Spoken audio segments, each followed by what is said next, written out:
Boa noite a todos, bom dia, professor. O nosso grupo irá tratar sobre o capítulo 6, que trata sobre a escola cognitiva. Nosso grupo é formado por Bruno Soares de Carvalho e Carla Vanessa Dias Guimarães. Vamos lá. Quando nós falamos de estratégia cognitiva, escola cognitiva, nós estamos primeiro lidando com duas áreas de pensamento: a ala positivista e a ala subjetivista.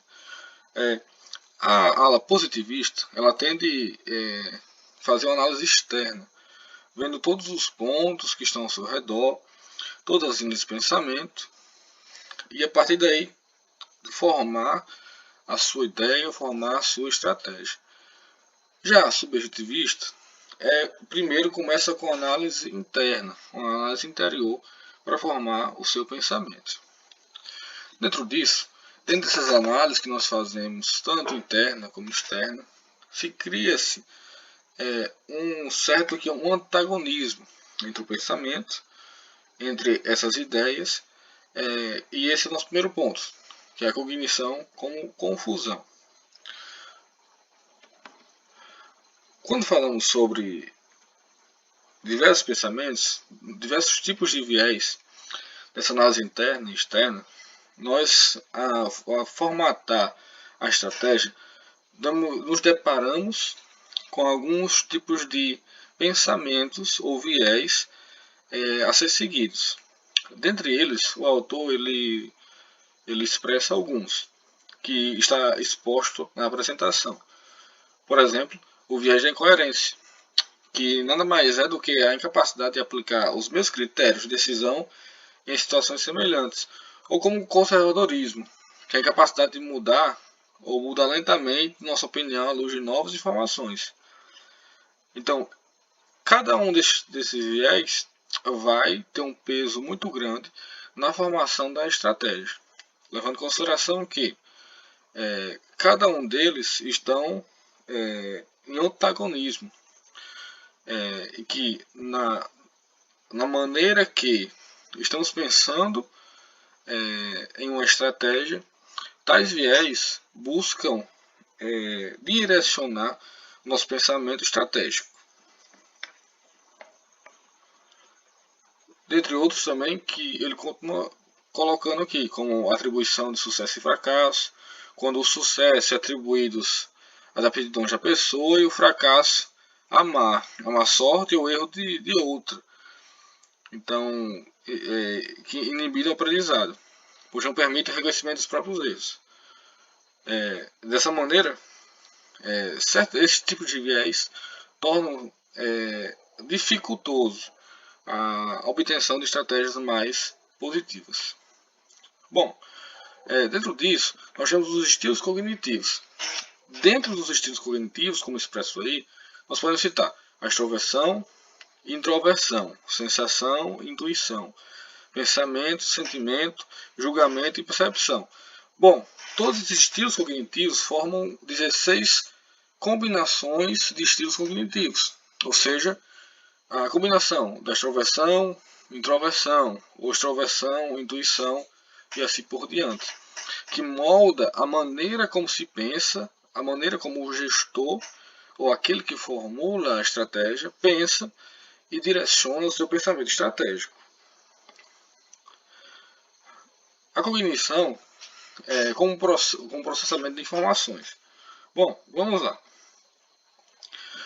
A informação, tanto a nível organizacional como pessoal, ela funciona da mesma maneira no aprendizado estratégico. A informação, primeiro, ela vem da atenção, codificação e armazenagem. Seguindo esse padrão, para si, como um processo contínuo de armazenagem e recuperação voltando para a atenção. Como assim? Vamos lá. Quando nós falamos sobre atenção, é onde determina quais informações ao nosso redor serão processadas e quais serão ignoradas. Como falamos de codificação, já estamos buscando uma adequação entre elas e categorizando aquelas que nós das informações que nós encontramos no primeiro item. No armazenamento, a gente está falando sobre a questão de cognição, a questão de tratamento desses dados.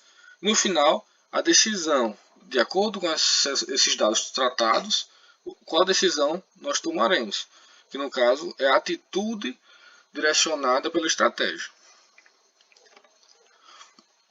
A cognição como mapeamento. O processo de cognição ela é estruturada de maneira sistêmica, podendo ser estruturada de maneira sistêmica, que facilita assim a incorporação, o entendimento estratégico. Um exemplo disso é esse mapa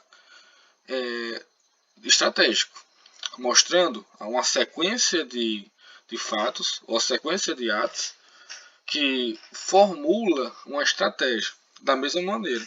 Dentro do entendimento estratégico, ou dentro do pensamento estratégico, o mapeamento, o sequenciamento facilita com que o estrategista, o gestor, consiga, de acordo com as situações que ele está à sua volta, consiga identificar e traçar tais estratégias, ou traçar tais pensamentos estratégicos e chegar em uma posição, em uma solução. Olá, vou falar um pouco sobre a cognição como construção. Para os proponentes dessa visão, o mundo lá fora simplesmente não motiva o comportamento aqui dentro.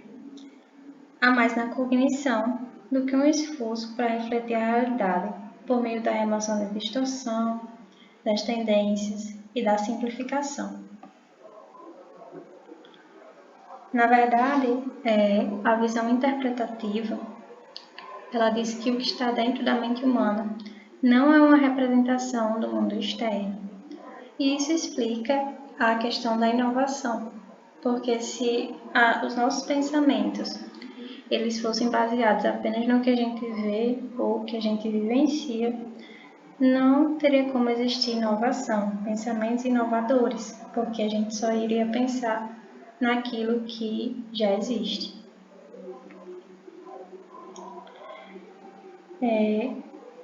Algo interessante é a teoria do esquema, né? O esquema ele pertence ao indivíduo e um grande estudador dessa teoria ele fez na verdade um experimento, né, com macacos, onde ele via que os macacos eles conseguiam, mesmo sem ter uma comunicação direta, eles conseguiam se comunicar e se entender e entender situações como, por exemplo, de brincadeira.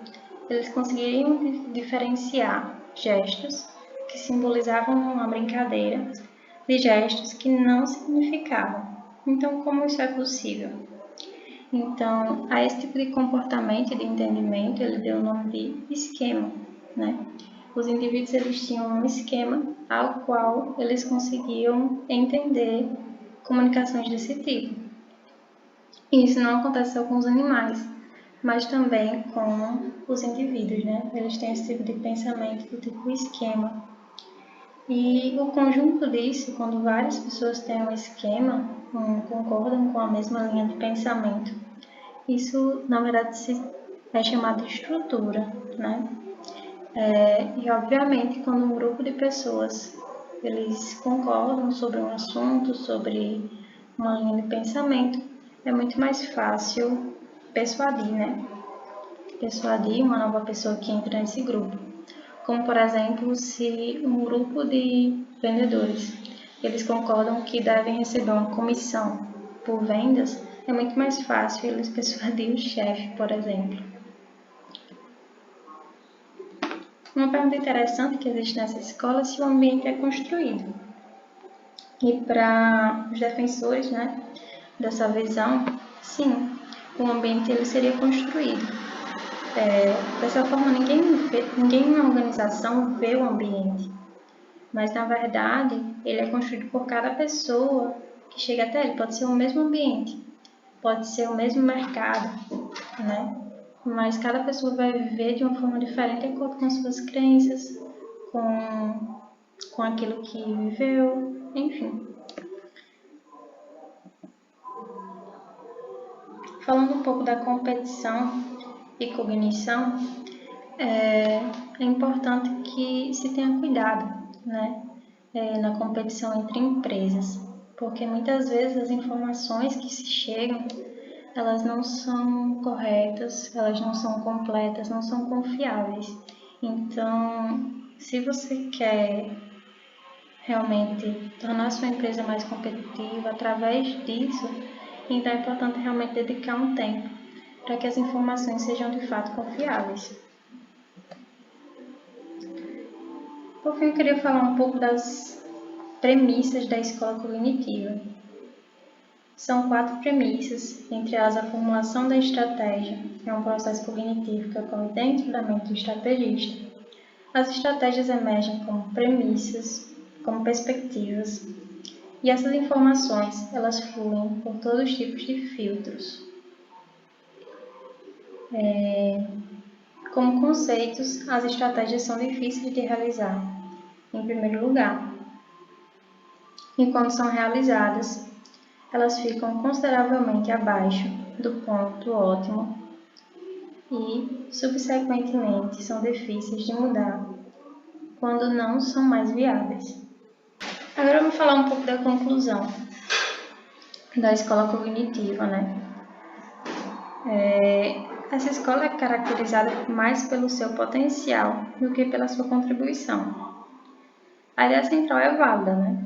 A de que o processo de formulação de estratégia também é fundamentalmente de cognição, particularmente na realização das estratégias como conceitos.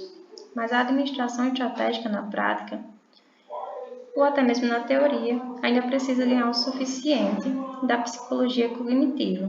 Seria muito útil saber não só como a mente distorce, mas também como ela é capaz, algumas vezes, de interpretar uma diversidade de informações complexas. A ala construcionista dessa escola ainda não respondeu tais perguntas, mas pelo menos as reconheceu, expondo fenômenos que podem ajudar nessas explicações. Ela também deu um impulso para o lado criativo da formulação da estratégia, que é muito bem-vindo, né? Depois de toda a atenção que tem sido dada às limitações da cognição humana, para não mencionar os restritos procedimentos de planejamento e as análises de posicionamento. Apesar das suas deficiências, a ala subjetiva lembra-nos que a formulação de estratégia também é um processo mental e de que as coisas engraçadas podem acontecer no caminho. Também nos lembra que os estrategistas variam seus estilos cognitivos, com consequências importantes para as estratégias seguidas. Nesse sentido, a escola cognitiva é menos determinista que a de posicionamento e mais personalizada que a de planejamento.